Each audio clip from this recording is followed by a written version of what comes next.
ಒಂದು ಸಿನಿಮಾ ಮಾಡಬೇಕು ಅಂತಂದ್ರೆ ಸಾಕಷ್ಟು ಅಡಚಣೆಗಳಿರುತ್ತೆ. ಎಷ್ಟೋ ಸಿನಿಮಾಗಳು ಆ ಅಡ್ಡಿಯನ್ನು ದಾಟಿ ಬೆಳ್ಳಿ ತೆರೆ ಮೇಲೆ ರಾರಾಜಿಸುತ್ತೆ. ಆದರೆ ಅದೆಷ್ಟೋ ಚಿತ್ರಗಳು ಸೆಟ್ ಏರಿದ್ದಷ್ಟೇ ಬೇಗ ಪ್ಯಾಕಪ್ ಆಗಿಬಿಡುತ್ತೆ. ಇನ್ನು ಕೆಲ ಸಿನಿಮಾಗಳು ಅರ್ಧ ಶೂಟಿಂಗ್ ಮುಗಿಸಿ ಮುಂದಕ್ಕೂ ಹೋಗೋದಕ್ಕಾಗದೆ ಹಿಂದಕ್ಕೆ ಬರೋದಕ್ಕೂ ಆಗದೆ ತ್ರಿಶಂಕು ಸ್ಥಿತಿಯಲ್ಲಿರುತ್ತೆ.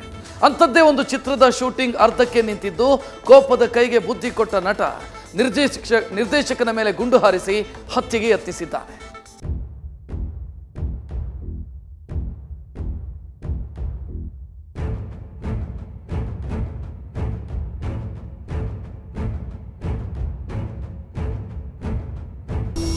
ತಾಂಡವರಾಮ್ ಇವರನ್ನ ನೀವು ಸೀರಿಯಲ್ಗಳಲ್ಲಿ ರೀಲ್ಸ್ಗಳಲ್ಲಿ ನೋಡಿರ್ತೀರಾ.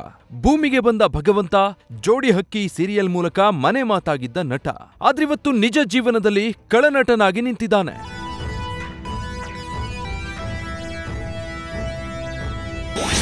ನಟ ತಾಂಡವರಾಮ್ನಿಂದ ನಿರ್ದೇಶಕ ಭರತ್ ಕೊಲೆಗೆ ಯತ್ನ. ನಿರ್ದೇಶಕ ಭರತ್ ಮೇಲೆ ಗುಂಡು ಹಾರಿಸಿದ ತಾಂಡವರಾಮ್. ನಟ ತಾಂಡವ್ ತಮ್ಮದೇ ಸಿನಿಮಾ ದೇವನಾಂಪ್ರಿಯ ಚಿತ್ರದ ನಿರ್ದೇಶಕ ಭರತ್ ಮೇಲೆ ಗುಂಡು ಹಾರಿಸಿ ಕೊಲೆಗೆ ಯತ್ನಿಸಿದ್ದಾರೆ. ನಿನ್ನೆ ಚಂದ್ರ ಲೇಔಟ್ನ ಬಸವೇಶ್ವರ ಬಡಾವಣೆಯಲ್ಲಿ ಈ ಘಟನೆ ನಡೆದಿದ್ದು ನಟ ತಾಂಡವನನ್ನ ಪೊಲೀಸರು ಬಂಧಿಸಿದ್ದಾರೆ. ಸಿನಿಮಾ ಅರ್ಧಕ್ಕೆ ನಿಲ್ಲಿಸಿದ ಕಾರಣಕ್ಕೆ ಮಾತಿಗೆ ಮಾತು ಬೆಳೆದು ನಟ ಕೋಪದ ಕೈಗೆ ಬುದ್ಧಿ ಕೊಟ್ಟು ಎಡವಟ್ಟು ಮಾಡಿಕೊಂಡಿದ್ದಾನೆ. ನಿನ್ನೆ ದೇವನಾಂಪ್ರಿಯ ಚಿತ್ರ ನಿರ್ದೇಶನ ಸಂಬಂಧ ಮಾತುಕತೆ ನಡೆಸಲಾಗ್ತಾ ಇತ್ತು. ರಾಮ್ ಅಭಿನಯಿಸ್ತಾ ಇರೋ ದೇವನಾಂಪ್ರಿಯ ಚಿತ್ರ ಶುರುವಾಗಿ 2 ವರ್ಷ ಆಗಿದೆ. ಹಾಸನ ಮೂಲದ ಕುಮಾರಸ್ವಾಮಿ ಈ ಸಿನಿಮಾ ನಿರ್ಮಾಪಕರಾಗಿದ್ರು.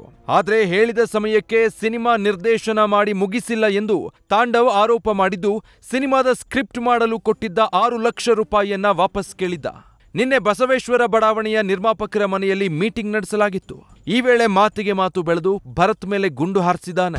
ನಿನ್ನೆ ಆಗಿರ್ತಕ್ಕಂಥ ಘಟನೆ, ಅದರಲ್ಲಿ ಈಗಾಗಲೇ ಆರೋಪಿ ಏನಿದ್ದಾನೆ ಆತನನ್ನು ಬಂಧಿಸಲಾಗಿದೆ ಮತ್ತು ಈ ಕೃತ್ಯಕ್ಕೆ ಬಳಸಿರ್ತಕ್ಕಂಥ ಒಂದು ಲೈಸೆನ್ಸ್ಡ್ ವೆಪನ್ DBBL ಗನ್ ಏನಿದೆ ಅದನ್ನು ಕೂಡ ಈಗ ಸೀಸ್ ಮಾಡಲಾಗಿದೆ. ಅದು ಈಗ ನೀವೇ ಹೇಳಿದ ಹಾಗೆ ಈ ಸಿನಿಮಾ ಪ್ರೊಡಕ್ಷನ್ಲಾಗಿರ್ತಕ್ಕಂಥ ಭಿನ್ನಾಭಿಪ್ರಾಯಗಳ ಹಿನ್ನೆಲೆಯಲ್ಲಿ ಹಣಕಾಸಿನ ವ್ಯವಹಾರದಲ್ಲಿ ಆಗಿರ್ತಕ್ಕಂಥ ಘಟನೆ ಅಂತೇಳಿ ಪ್ರಾರಂಭಿಕ ಇದರಲ್ಲಿ ಗೊತ್ತಾಗಿದೆ. ಪ್ರಾಥಮಿಕ ತನಿಖೆಯಲ್ಲಿ ಇಂಟೆನ್ಷನಲ್ ಅಂತಲೇ ಗೊತ್ತಾಗಿದೆ. ಏರ್ ಫೈರ್ ಮಾಡಿರ್ತಕ್ಕಂಥದ್ದು, ಬಟ್ ಇಂಟೆನ್ಷನಲ್ ಅಂತಲೇ ಗೊತ್ತಾಗಿದೆ. ನಿರ್ದೇಶಕ ಭರತ್ ದೂರಿನ ಹಿನ್ನೆಲೆ ಚಂದ್ರ ಲೇಔಟ್ ಠಾಣೆ ಪೊಲೀಸರು ಗನ್ ಸೀಸ್ ಮಾಡಿ ನಟ ತಾಂಡವರಾಮ್ನ ಬಂಧಿಸಿದ್ದಾರೆ. ಉದ್ದೇಶಪೂರ್ವಕವಾಗಿಯೇ ಗನ್ ತಗೊಂಡು ಬಂದಿದ್ದ ತಾಂಡವ್ ನನ್ನ ಹಣೆಗೆ ಗನ್ ಇಟ್ಟಿದ್ರು ಸಿನಿಮಾ ನಿರ್ದೇಶಕ ಭರತ್ ಆರೋಪ. ಇನ್ನು ಘಟನೆ ಬಗ್ಗೆ ಪ್ರತಿಕ್ರಿಯಿಸಿರೋ ನಿರ್ದೇಶಕ ಭರತ್, ಉದ್ದೇಶಪೂರ್ವಕವಾಗಿಯೇ ತಾಂಡವರಾಮ್ ಗನ್ ತಗೊಂಡು ಬಂದಿದ್ರು, ನನ್ನ ಹಣೆಗೆ ಗನ್ ಇಟ್ಟಿದ್ರು, ಎಡಿಟರ್ ಕೈ ಇಟ್ಟಾಗ ಬುಲೆಟ್ ಗೋಡೆಗೆ ಬಿತ್ತು ಎಂದು ಘಟನೆಯನ್ನ ವಿವರಿಸಿದ್ದಾರೆ. ದೇವನಾಂಪ್ರಿಯ ಅಂತ 2022ರಲ್ಲಿ ಈತ ನನ್ನ ಮನೆಗೆ ಬಂದೆ ಈ ಕಥೆಯನ್ನು ಮಾಡಬೇಕು ಅಂತ ಅವ್ರದ್ದೊಂದು ಥ್ರೆಡ್ ಲೈನ್ ಇಟ್ಕೊಂಡು ಚಿತ್ರಕಥೆ ಬಾಡಿ ಅಂತ ಕೂತ್ಕೊಂಡವರು, ಡೈರೆಕ್ಷನ್ ನೀವೇ ಮಾಡಿ ಅಂತ. ಸೊ 1 ವರ್ಷ ನಾವು ಸಿನಿಮಾ ಕಥೆನ ಮಾಡ್ತೀವಿ ರೈಟರ್ಸ್ನ ಇಟ್ಕೊಂಡು. ಅದಕ್ಕೆ ಈತ ಆವಾಗಿನ್ನೂ ಪ್ರೊಡ್ಯೂಸರ್ ಆಗಿರಲ್ಲ, ಈತನೇ ಒಂದು 6 ಲಕ್ಷ ಖರ್ಚು ಮಾಡಿದ್ದಾನೆ, ಇಲ್ಲ ಅಂತ ಹೇಳಿ. ಯಾಕಂದರೆ ಮಾಡಬೇಕಾಗುತ್ತೆ ರೈಟರ್ಸ್ಗಳಿಗೆ ರೂಮ್ಗೆ ಊಟಕ್ಕೆ ಗೀಟಕ್ಕೆ ಎಲ್ಲ ಕೊಡಬೇಕಾಗುತ್ತೆ, ಕೊಟ್ಟಿದ್ದಾರೆ. ಅದಾದಮೇಲೆ ಸುಮಾರು 2023ರಲ್ಲಿ ಪ್ರೊಡ್ಯೂಸರ್ ಬರ್ತಾರೆ. ಅದಾದಮೇಲೂ ಕೂಡ ಸಿನಿಮಾ ಸ್ಟಾರ್ಟ್ ಆಗೋದಿಲ್ಲ. ಸೊ ನಾನು ಅಂತೀನಿ, ಇಲ್ಲ ಸರ್ ಈ ರೀತಿ ಮುಂದುವರೆದ್ರೆ ಕಷ್ಟ ಆಗುತ್ತೆ, ಯಾಕೆಂದರೆ ನಾನು ಒಂದೇ ಸಿನಿಮಾಗೆ ನಾವು ಕುತ್ಕೊಂಡು ಇರೋಕ್ಕಾಗಲ್ಲ. ಸೊ ದಯವಿಟ್ಟು ಬೇಗ ಸ್ಟಾರ್ಟ್ ಮಾಡಿ. ಇತ್ತೀಚೆಗೆ 2024 ಮೇಯಿಂದ ಸಿನಿಮಾ ಶೂಟಿಂಗ್ ಮೂವ್ ಆಗ್ತಾರೆ. ಸೊ ಒಂದು 25-30 ದಿವಸ ಶೂಟ್ ಆಗುತ್ತೆ. ಜೂನ್ನಲ್ಲಿ ಎಂಡ್ ಆಗುತ್ತೆ. ಜೂನ್ನಲ್ಲಿ ಎಂಡ್ ಆದಮೇಲೆ ಇಲ್ಲಿ ತನಕ ಶೂಟಿಂಗ್ ಆಗಿಲ್ಲ. ಸೊ ಇದರಲ್ಲಿ ಆ ವರ್ಕ್ ಮಾಡಿದಂಥ 30 ದಿವಸದ ವರ್ಕಲ್ಲಿ ಕೆಲವೊಬ್ಬರಿಗೆ ಪೇಮೆಂಟ್ ಆಗಿದೆ, ಕೆಲವೊಬ್ರಿಗೆ ಪೇಮೆಂಟ್ ಆಗಿಲ್ಲ. ಇವರಿದ್ದವರು ಸ್ವಿಚ್ ಆಫ್ ಮಾಡ್ಕೊಂಡು ಕೂತ್ಕೊಂಡ್ಬಿಟ್ರು.